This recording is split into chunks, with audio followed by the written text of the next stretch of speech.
That was great. I'm going to go ahead and open it up with Chad. Start us on a conversation of having a great vision of the future. Hey, man, this is Craig Groeschel is awesome, and I love Thomas Michael Hyatt, President CEO of Thomas Nelson, which is pretty cool because they're right here in Nashville, right? Which is so neat. So a few things that I had here is the first thing I really had highlighted that he said was that, Craig had him go back and say again was that the vision script provides clarity and distractions show up masquerading as opportunities. And it just reminded me that I think Cammie said it a long time ago. She said that you can do anything, but you can't do everything. And so when you know what you want to do, then the no's become a lot easier because you know where you're headed and you know what that pathway looks like. And then when the distractions come, you're able to identify and say, oh, that's not part of the path that I'm on right now. In this season, that's a distraction. And so that was a big one. He said as far as sharing the vision, I love that piece they talked about. There are some things I see that I want to run by you. I love this concept of getting alignment, especially in our business. If you can get your leadership together and you might only be, you might be right now just went Ruby. And so you've got 3 distributors on your team. You can pull your 3 distributors together and you can come up and allow them to be part of the creation of the vision. And that's how you get alignment. And that's how that you get buy-in. If you have a larger team, bringing in your core, like your 5 to 10 top leaders and getting alignment and getting buy-in and then having them go and share. And I loved how he called it cascading communication, which is great. True leaders are resilient. You refuse to not get up. I think of that scene in one of the Rocky movies where he's talking to his son and he's like, get knocked down 6 times, get up 7, right? Because you're going to get knocked down in life, and especially in this industry, you're going to get knocked down. And like they said, you can't fail if you don't quit. You just don't quit. And failure is impossible if you don't quit. Next thing, what do you want for the future? I mean, that's a great question to ask. And I love how he mentioned the 7 habits of highly effective people begin with the end in mind. And there's actually an exercise in there where they have you just close your eyes and imagine that you are 80 years from now, 50 years from now, whatever, that you're at a funeral and only it's your funeral. You're the one in the casket and you get to be a fly on the wall and you get to hear what your kids say about you.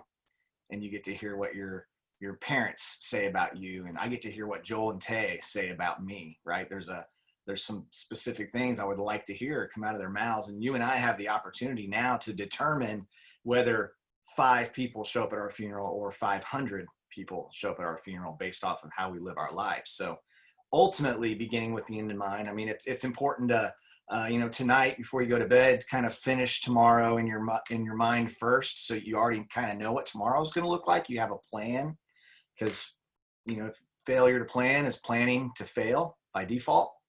So you got to have that plan, but ultimately, what do you want for the future? I mean, what do you want, when it comes down to, and he listed off a lot of things. What do you want spiritually? What do you want your marriage, your health, your finances, your relationship? Dave Ramsey has a wheel. There's like 8 things on the wheel. If you just Google Dave Ramsey's Wheel of Life, right? And it just gives you an idea of things to focus on. And the last thing I'll say is I love too how Craig said, you got to look at the 30,000 square foot view of life, right? It's seasons.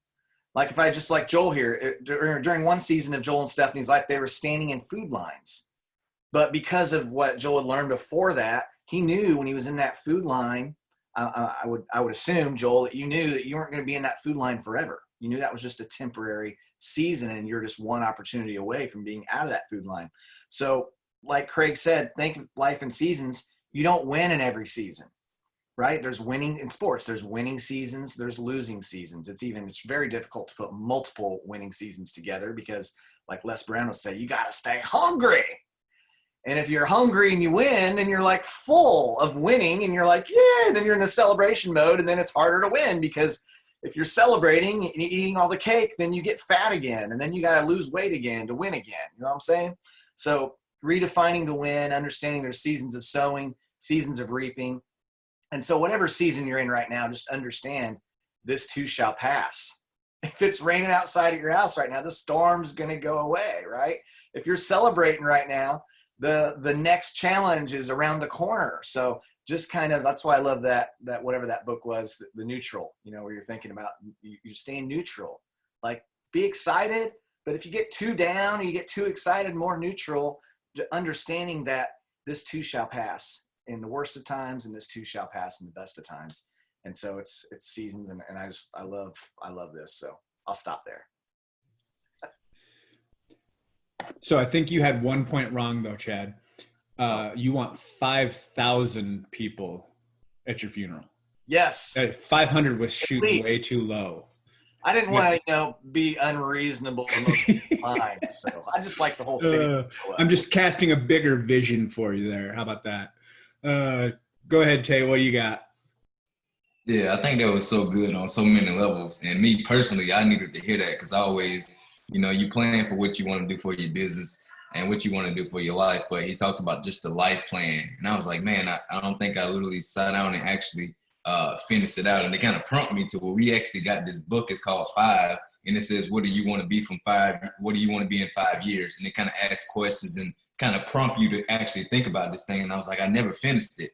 And it was like, it wasn't important enough for me at that time to finish it. So I had to get the book back out to actually finish it and really get clear on what do I want to be, or where do I want to be in 5 years. So I think the first thing that he said to me was, what he said on was, that stuck out was, you can't lead without vision. And how he says when you think you spoke about the vision too much, then he said, continue to do it even more. And for me, it kind of made me think about the family call every Sunday night. Like they're continuing for years and years having to get the family call, and they just continue to speak into that vision, continue to tell us where we're going. And I think for us as leaders, we have to continue to do that for our team as well. And it kind of brought me back to my years of playing college football. Like for me, it was like if our college coach never got out and spoke to like where we were going, then we had no motivation to show up and actually put in the work to get to where we're going. So I think you have to always put the vision out for the people to give them something to work towards. And the second thing that really stuck out to me, he said, and I love this because I've took this on, it's like a personal quote of mine. He said, if you don't lead yourself, you don't have the right to lead anyone else. And I personally love that because if I can't get up and decide what I want to do for myself throughout a day, throughout a week, throughout a month, then how can I tell somebody else what to do? So I love the question that he posed. He said, how do I want to finish? For me, and I took, how do I want to finish the day? How do I want to finish the week? How do I want to finish the month? And then how do I want to finish the year? And it led me back to this book. How do I want to finish? What do I want to end up being in 5 years from now? So I think you have to get clear about those questions. You have to ask yourself those things before you go to bed the night before to set yourself up for a successful day. One thing that I've been teaching my kid, which I talked about it a few weeks back, and I think it's awesome when you think about how do I want to finish today. I had to just start making your bed. If you make your bed in the morning, at the end of the day, regardless of how your day went, you're going to come back to a made bed. You're going to come back to something that you did was so small, but it's going to give you that calmness, like I accomplished something today. And you're going to come back and everything that maybe went wrong in the day, you're going to forget about that because you're coming back to something that you took action on and you did for yourself. So I think you have to set yourself up with your business that same way. You have to do small things that's going to give you those small wins to remind you that, hey, I probably didn't have the day that I wanted, but I moved forward. I took a step in the right direction doing this. I took a step in the right direction doing that. So I think you just have to find little wins to win throughout the day, whether it's personal development, whether it's reaching out to sideline, whatever it may be for you going live. I think you have to do those things to give yourself those small wins. And then just the third thing, he said, how you show up for others is important. And I love that. And he said, just being a calm, confident leader. And I love that for us during the crisis. Like man, just so much going on. Like we've been able to give you guys so much good content from people that when times was tough, they stood up and showed who they are as leaders, not just during the good times, but during the bad times as well. And I think we have to be those people for the team, for our team in these moments, understanding like as leaders, you have to understand most people doesn't get into this business because they want to be a leader. They get in because they need that extra $500, $200. They need that little bit extra. So that mindset isn't on how do I become a better leader. It's how do I get this to provide for my family. So for us, I think despite what they're probably not going to get in and just get crazy bonuses or get all of these things right away. So we have to be that calm, confident leader. Let them know like, hey, I know you're here, but you just earned this, you just did this, you just signed 2 loyal customers. Like, you have to be the one to hype them up and just help them see those small victories to lead them into bigger victories in the future. And then just the last thing I want to share with you guys, and he said differentiate vision from strategy. And I love that, because I think a lot of people get caught up when things aren't going right, then all of a sudden they change the vision. And then for me, like, don't change the vision, change the strategy. Never change the vision. The vision is where you're going. So you have to always keep that at the bigger picture. So, but you can always change the plan. You can always change the things that you're doing to have a better way to get to where you want to go. So in the midst of everything that's going on, you just have to understand, like, Mark and his company has already laid out a plan at the beginning of the year for where we're going as a company. And they haven't swerved from that. They've given us different ways of getting there. They've done different things as far as bonuses. All the things that they're putting out is leading us back to that same vision. So you just have to continue to show up. Just have to continue to show up for yourself, show up for your team, and you have to continue to do the things that's going to allow you to keep in step. So this one was very good for me. Like I said, it just challenged me. Just get this book back out and be like, where do you want to be in 5 years? Like, what do you see yourself doing? And just kind of get serious about your life, get serious about the things that you want. And I think as I do that, it will probably give me more confidence as a leader, because I know I'm shooting for something that's bigger than today, that's bigger than next week. It's bigger than the goal that I didn't hit this week. So, and just kind of keep the bigger picture in mind for me, that you're not there yet, but you continue to take those steps. So thanks for sharing this one, Joe. I definitely didn't know what to expect, but this was something that I literally needed to hear just to get that clarity and that focus back on what's the bigger picture for us and me. So good. And you're welcome, Tay. I specifically picked this one out just for you. That's what I was doing. I was really looking out for you. Guys, this one is so amazing just because of the foundational stuff that it teaches you for leadership. So if you're just starting your leadership journey, this is some of the stuff that's so foundational, because, you know, people need vision even during regular seasons, not just during hard times, but during the regular seasons, they need vision. And going back to the whole concept of seasons, you know, you go through seasons of life, but then our business has seasons. So the good thing that you should be practicing, and if you don't know, ask the person you joined with or the person that they joined with, ask your leader what the seasons of our business are. That way you have a better understanding of how your business is going and why it's going the way that it's going, because, you know, there are things that tend to change throughout the year with your business. So having a vision of what those seasons are helps you better plan as well. I love this statement. How you show up for your team is how they will move forward. So the pace of the leader sets the pace of the team, is what that's saying. So if you're only, you know, kind of briskly walking instead of sprinting right now, that's why your team's not sprinting. So make sure that you're setting the pace that you want for the vision. Another great thing about having the vision, kind of like Tay was saying, is you have a destination where you know you're going. And what's great about having a vision, and then what you're doing is you're straightening out everything that you do to line up with that vision. So what that allows you to do is it allows you to, more importantly, say no to the things that aren't going to your vision. Kind of like how he said, opportunities sometimes show up, but they're actually distractions disguised as opportunity. So if it's not in line with your vision of where you want to go, it's a distraction. So the vision allows you to clarify which direction you're going in. Tay already touched on the vision doesn't change, but the strategy you use to get there changes. I mean, let's talk about our business, for example. You know, we started out doing what you would call belly to belly in person, and then doing home parties, and then, you know, transitioning to doing expos, and then doing things on social media. And now we're in the revolution of host to post. You know, things change and things evolve and the strategy changes, but the vision of being debt free and living a life on your own terms of financial freedom, that doesn't change. The strategy that you take to get there will constantly evolve and constantly change, because you're always going to want it to get better. Having that written vision, we've talked about that a lot, and I think I posted about it yesterday. Having something written down makes it happen. You know, God didn't just give Moses the 10 commandments from the mountain and say, hey, go down there and talk it. No, he actually inscribed it on stone.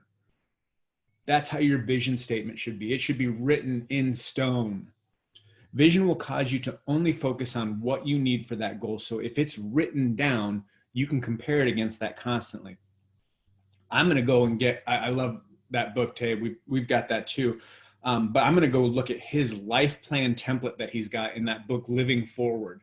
That right there is an invaluable tool that everyone should probably go take a look at, because obviously we always want to begin with the end in mind. That's one of Stephen Covey's 7 habits of highly effective people. And you want to be a highly effective person. I know that, because if you don't know the destination, you're just going to drift. If you don't design your life, you will drift to the destination, and that destination that everyone drifts to is never good.